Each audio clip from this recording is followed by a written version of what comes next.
बिस्मिल्लाहिर्रहमानिर्रहीम। हम कंटिन्यू कर रहे हैं chapter number 6 occupational choice preparation for work of the subject career management.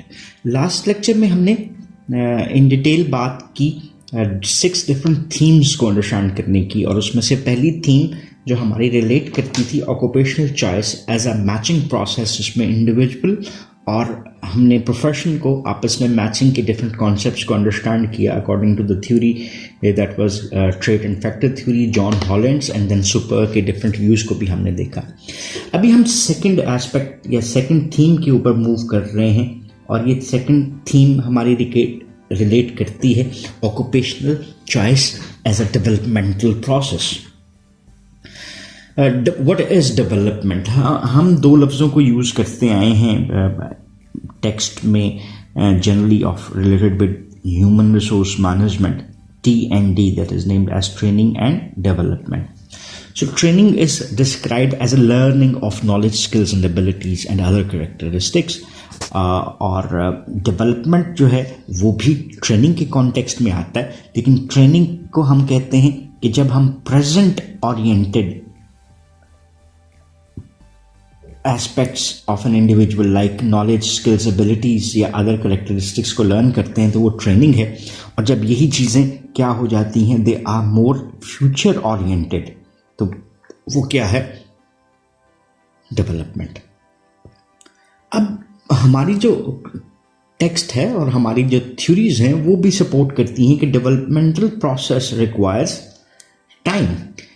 अब एविडेंस इसमें ये इंडिकेट करता है कि लोग मैच करते हैं अपनी इंडिविजुअल यानी सेल्फ को, सेल्फ कॉन्सेप्ट को, और फिर ऑक्यूपेशनल करेक्टरिस्टिक्स को, और फिर वो एक ऑक्यूपेशन को चूज कर रहे हैं। सो क्या अब सवाल ये है कि किसी भी इंडिविजुअल की जो ऑक्यूपेशनल चॉइस है वो एक सिंगल पॉइंट में है, सिंगल टाइम में है? ये एक मेजर क्वेश्चन है which needs to be answered. So जैसे मैं कहता हूँ कि एक इंडिविजुअल फार्मासिस्ट बनना चाहता है, क्या उसका फार्मासिस्ट बनने का डिसीजन जो है whenever he starts his schooling and then decides to attend a pharmacy college उसी के साथ ही रिलेट कर रहा है? The answer comes no. Choice of an occupation can be considered as a developmental process. Developmental process से क्या मुराद है? जैसे हमने ट्रेनिंग एंड डेवलपमेंट के कॉन्सेप्ट को देखा, डेवलपमेंटल प्रोसेस जो है वो इवॉल्व करता है, दैट इवॉल्व्स ओवर टाइम। तो यहाँ पर ये हमारा पहला कॉन्सेप्ट क्लैरिफाई होता हुआ नजर आता है कि डेवलपमेंटल प्रोसेसेस रिक्वायर टाइम और दे इवॉल्व ओवर टाइम। जैसे for instance decision to pursue in a particular occupation, जैसे हमने अभी फार्मासिस्ट की बात की कि वो एक फार्मासिस्ट बनना चाहता है। फॉर इंस्टेंस उसके 5th ग्रेड में उसके जहन में ये चीज़ आई, फिर उसमें वो डिफरेंट अपनी जो रेलेवेंट स्किल्स हैं उनको गैदर करता रहा। फिर उसने केमिस्ट्री क्लब को ज्वाइन किया हाई स्कूल में, फिर समर एम्प्लॉयमेंट उसने की as a local pharmacy. So number of इसमें क्या चीज़ें नज़र आती हैं? पहली चीज़ वोकेशनल,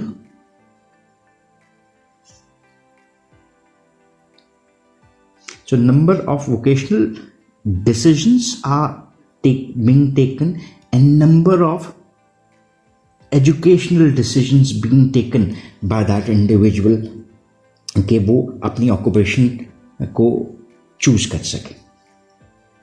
सो इसी तरह से आपको नजर आता है कि सुपर ने प्रपोज किया about individuals occupational decisions. Donald super ने इंडिकेट किया कि एक इंडिविजुअल का जो सेल्फ कॉन्सेप्ट है, जिसको हमने लास्ट लेक्चर में भी डिस्कस किया है, वो फॉर्म होता है। उसको वो सेल्फ कॉन्सेप्ट के हवाले से हम बात कर लेते हैं थोड़ी सी। और ये इंडिविजुअल का सेल्फ कॉन्सेप्ट जो भी है, अब उसकी डिफरेंट स्टेजेस आपको नज़र आ रही हैं। ये सेल्फ कॉन्सेप्ट मेरे बारे में बन गया, पहली चीज़ ये फॉर्म हुआ, देन मैं इसको वेरीफाई करता हूँ, then it is clarified and then जैसे जैसे मैं अपनी लाइफ में प्रोसीड करता हूं तो ये सेल्फ कॉन्सेप्ट क्या होता है? मॉडिफाइड फॉर्म में आपको नजर आता है। सो इस सारी चीज जो स्टेजेस हैं, इसके ऊपर एक चीज जो आपको नजर आती है वो है टाइम फ्रेम, कि individual take time to form, clarify and then modify his or her self concept. So ये टाइम लगता है एक इंडिविजुअल को अंडरस्टैंड करने में कि उसके टैलेंट्स क्या हैं, और टैलेंट्स को इमर्ज करने में टाइम लग रहा होता है, अपने इंटरेस्ट को, अपनी वैल्यूज़ को क्रिस्टलाइज करने में उसको टाइम लग रहा होता है. Then time is also required for people to learn about the world of work as well.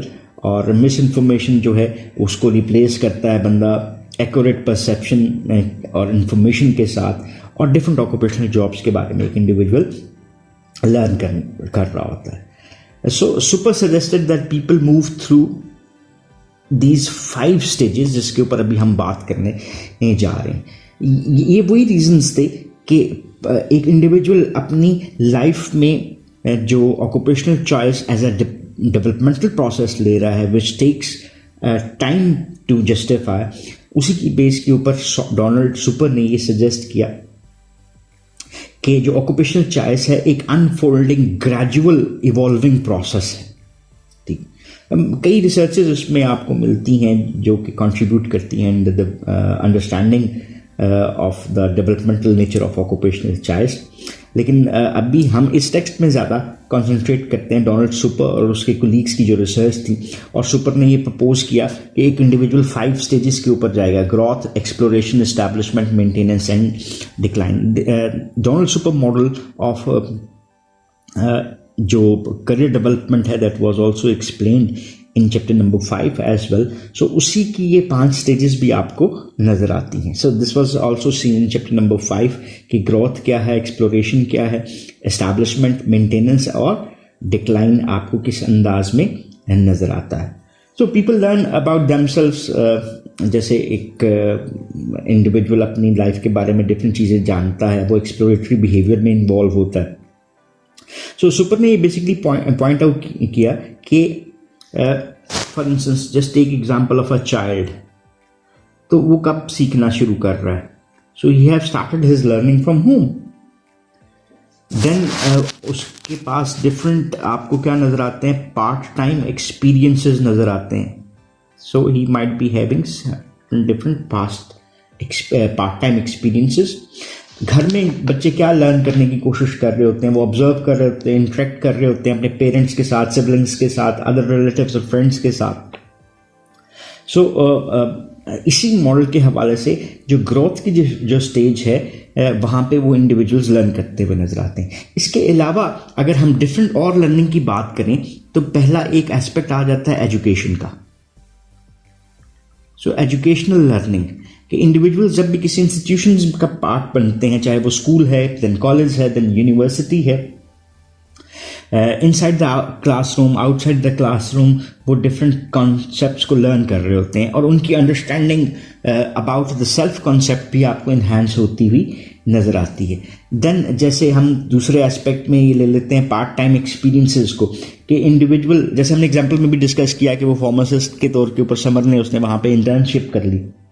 तो part time and summer employment वो भी इंडिविजुअल को अपॉर्चुनिटी देती है कि वो जो फॉर्मेशन, क्लैरिफिकेशन और modification of the self concept है उसके मतलब मोर इंफॉर्मेशन जो है वो गैदर कर सके. So as a whole childhood और एडोलेसेंस की जो डिफरेंट स्टेजेस हैं वो टाइम भी प्रोवाइड कर रही होती हैं इंडिविजुअल को कि वो अपने डिफरेंट सेल्फ कॉन्सेप्ट्स को क्लैरिफाई कर ले. सो लाइफ लॉन्ग लर्निंग और पर्सनल डेवलपमेंट जो है एक वर्क प्लेस का एक नेसेसरी पार्ट भी बन जाता है. सो एडल्ट्स जो हैं आपको अगर नजर आए तो continue to gain personal insight over the later stages of the life cycle. और फिर एक और चीज़ जो आपको नज़र आती है वो है ट्रांजिशन एज वेल कि जो हमारे पास occupational choice as a developmental process में transition from one stage to the other, वो जो सेल्फ असेसमेंट थी, सेल्फ कॉन्सेप्ट था, वो भी रिवाइज होता हुआ नज़र आते हैं अगर आप इसी के साथ रिलेट करते हैं किसको, सेल्फ अप्रेजल्स को, कि एक इंडिविजुअल अपने आप को रीअसेस करता हुआ दिखाई देता है कि उसने क्या खोया क्या पाया, और सेल्फ कॉन्सेप्ट की फॉर्मेशन में clarification and then modification might be part of an individual. So जो डोनाल्ड सुपर था उसने जो पोर्ट्रे किया वोकेशनल डेवलपमेंट को, ये एक प्रोग्रेसिव इंसाइट है into the strengths and weaknesses, enhanced awareness of the occupation, adequate planning and confidence in career related decisions. So these are the different aspects which are related with occupational choice as a developmental process. हम next theme के ऊपर move करते हैं occupational, और ये third theme है हमारे text की, occupational choice as a decision making task. अगर हम इसका एक सीक्वेंस देखते हैं, let me revise that sequence. Occupational choice as a matching process, occupational choice as a developmental process, and then we are moving towards a decision. So कि जो developmental process था उससे एक इंडिविजुअल की री असेसमेंट और सेल्फ कॉन्सेप्ट में formation भी हुई, और अगर मॉडिफिकेशन रिक्वायर्ड थी तो वो भी आपको क्लैरिफाइड नजर आती है. Now he is moving towards a decision. Decision is a choice basically between two or more than two alternatives. अब कॉन्सेप्ट है कि how and which occupations to follow, that is the decision that individual has to make. Expectancy theory is most widely used for compensatory choice model. एक individual जब भी किसी occupation को choose करना चाहता है तो उससे रिवॉर्ड्स जो हैं उसको भी अंडरस्टैंड करना चाह रहा होता है. So expectancy theory basically organisational behaviour के जो डिफरेंट लेक्चर्स हैं उसमें मोटिवेशन के कॉन्सेप्ट में एक्सपेक्टेंसी थ्योरी को इन डिटेल डिस्कस किया गया हुआ है. If you want to see the detail of it, you can watch the lectures of organisational behaviour subject motivation concept. Expectancy theory base करती है एक्सपेक्टेशन ऑफ एन इंडिविजुअल कि अगर वो परफॉर्म करेगा तो उसको क्या मिलेगा, रिवॉर्ड मिलेगा, और अगर उसको रिवॉर्ड मिलेगा तो उसके गोल्स पूरे होंगे. So hard work will lead to performance, performance will lead to reward, and reward will ultimately fulfil his needs. So expectancy theory की यूटिलाइजेशन जो है कंपनसेटरी चॉइस के कॉन्टेक्स्ट में आपको यूज होती हुई नजर आती है. सो एक्सपेक्टेंसी थ्योरी जैसे हमने कहा एज्यूम करती है कि नंबर ऑफ ऑक्यूपेशंस जो हैं different types of expectations generate कर रहे होते हैं, that each occupation will provide us with the job outcomes. So एक ऑक्यूपेशन की जॉब आउटकम्स कुछ और हैं तो दूसरे की कुछ और हैं. First, this theory assumes that people want desired outcomes and rewards. So each occupation will provide us with the job outcomes. लेकिन ये जो आउटकम्स हैं उसमें आपको क्या मिलेंगे, there will be differentials in it. Differentials हम किसको कह रहे हैं, किसी एक जो हमारे पास ऑक्यूपेशन है उसके रिवॉर्ड्स दूसरे से डिफर कर सकते हैं. सो एक इंडिविजुअल काफ़ी हद तक इन चीज़ों से भी ड्राइव होता हुआ नज़र आता है कि what profession he should choose. So according to expectancy theory, people develop expectancies regarding the likelihood that they could successfully enter a particular occupation if they put forth sufficient efforts. So expectancy theory assumes that people mentally multiply occupations. They can choose the occupation with the highest expected attractiveness. So in other words, we can say that it's more likely to pursue an occupation that we not only find attractive but also have a decent chance of entering into it. So ये तो आ गया expectancy theory के हवाले से. Then research on an unprogrammed decision making has drawn several conclusions as well. जो कि आपको programme decisions हम वो कहते हैं जो कि हम थॉरली थॉटफुल डिसीजंस जिसके बैक एंड के ऊपर एनालिसिस होते हैं, और हम जब अनप्रोग्राम डिसीजंस की तरफ जाते हैं तो there are lot of decisions which are not programmed और they are called unprogrammed decisions. So इसी के एस्पेक्ट में थोड़ी सी डिस्कशन भी कर लेते हैं. सो क्या इन सारे इंडिविजुअल्स असेस करते भी हैं तमाम इंफॉर्मेशन को, जैसे सेल्फ कॉन्सेप्ट की बात हुई, जैसे डिफरेंट एस्पेक्ट्स जो हमने एक्सपेक्टेंसी थ्योरी के हवाले से ऑक्यूपेशन में देखे और उससे रिलेटेड रिवॉर्ड्स को अंडरस्टैंड किया? The answer comes simply no. So at times आपको क्या नजर आता है कि नॉन रूटीन और नॉन प्रोग्राम डिसीजन मेकिंग भी लोगों की तरफ से नजर आती है. सो रिसर्च जो स्टडीज़ हैं वो भी इसको सपोर्ट करती हुई नज़र आती हैं कि एट टाइम्स बहुत सारे जो हम किसी भी इंडिविजुअल के डिसीजंस हैं वो नॉन प्रोग्राम्ड या अनप्रोग्राम्ड डिसीजंस होते हैं. So unprogrammed view has been supported as well. So as a whole जो researchers हैं वो दोनों अप्रोचेस कि आपके प्रोग्राम्ड डिसीजंस जैसे एक्सपेक्टेंसी बेस्ड थे वो भी मिलते हैं और आपके कई डिसीजंस जो हैं वो किस पे बेस करते हुए नजर आएंगे आपको अनप्रोग्राम्ड कंक्लूजन्स की सूरत में नजर आएंगे कि एक इंडिविजुअल को जो अपॉर्चुनिटीज़ मिल रही होती हैं जो उस के लिए फेवरेबल उस वक्त नज़र आ रही होती हैं he might be opting those because he doesn't have many more choices as well. So इस लेक्चर को यहाँ पर क्लोज करते हैं. इसमें हमने दो कॉन्सेप्ट्स दो थीम्स के ऊपर बात की. हमने पहली थीम देखी occupational choice as a developmental process. इसमें हमने ये कहा कि किसी इंडिविजुअल की ऑक्यूपेशनल चॉइस का जो डिसीजन है वो वन टाइम डिसीजन नहीं होता, ये डेवलपमेंटल प्रोसेस है विच टेक्स टाइम. जैसे जैसे इंडिविजुअल अपनी लाइफ में प्रोसीड करता जाता है उसके एक्सपीरियंसेस ऐड होते जाते हैं. जैसे सुपर ने सपोर्ट किया इस कॉन्सेप्ट को कि growth, exploration, establishment, maintenance and decline, इसमें एक इंडिविजुअल अपने सेल्फ कॉन्सेप्ट को फॉर्म भी करता है, क्लैरिफाई भी करता है और एट टाइम मॉडिफाई करता हुआ भी नज़र आता है. So individual की learning from home, from education, from experiences, from transitions, from some jobs, etc. आपको modified नज़र आती है.